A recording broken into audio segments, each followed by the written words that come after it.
लोग को हिट करने के आसपास जाता हुआ एचडीएफसी बैंक देखिए, एक्सिस बैंक देखिए, यहाँ पे बिकवाली थोड़ी और हावी होती हुई नजर आ रही है। बैंकिंग सेक्टर के स्टॉक्स, एचडीएफसी बैंक और एक्सिस बैंक, इन दोनों में से कौन सा स्टॉक सही लग रहा है आपको मानस जी?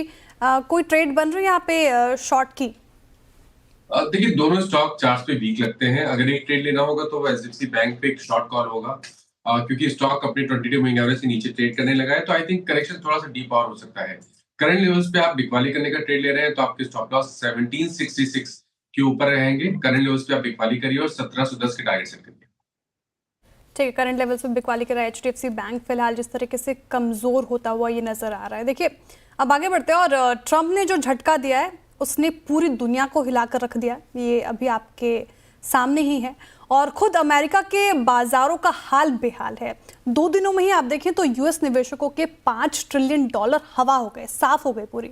जानकार अमेरिका में मंदी की बातें कर रहे हैं, आशंका जताई जा रही है वहां पे। बड़ा सवाल ऐसे में ये कि यूएस की आपदा क्या हमारे लिए अवसर साबित हो सकती है? एफआईज क्या हमारे देश में दोबारा पधारेंगे, जिसकी बेहद जरूरत है?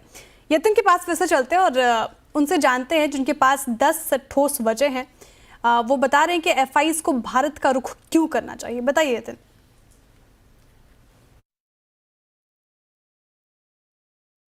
सीएनबीसी आवाज वो 10 बड़े रीजन ले आया है एफआईएस के लिए, जिसके कारण उनको फिर से भारत में लौटना पड़ेगा। एफआईएस यानी वीरू की भाषा में फूफा जी, अब जल्दी पधारो हमारे देश, क्योंकि 10 रीजन हम आपको दे रहे हैं। और सबसे पहला रीजन अगर हम बात करें तो कमजोर डॉलर का।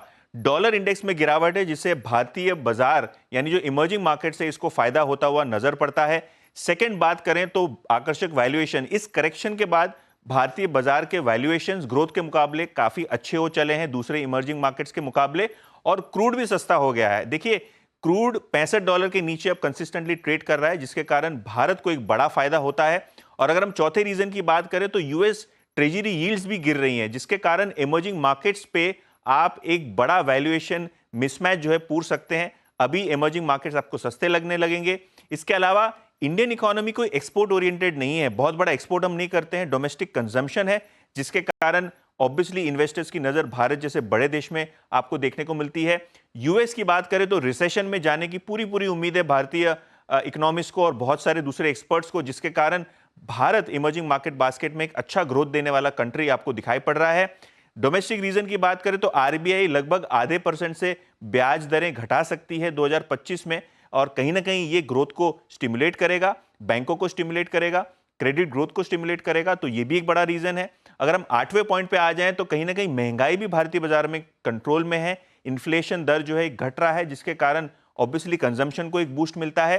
चाइना फैक्टर भी एक नेगेटिव है, क्योंकि ट्रेड वॉर सबसे बड़ा जो नेगेटिव इंपैक्ट है वो चाइना पे देखा जा रहा है, और चाइना का डाउनग्रेड मतलब भारत के लिए अवसर, जिसके कारण आपको एक इमर्जिंग मार्केट में भारत का प्रेफरेंस आता हुआ नजर पड़ेगा।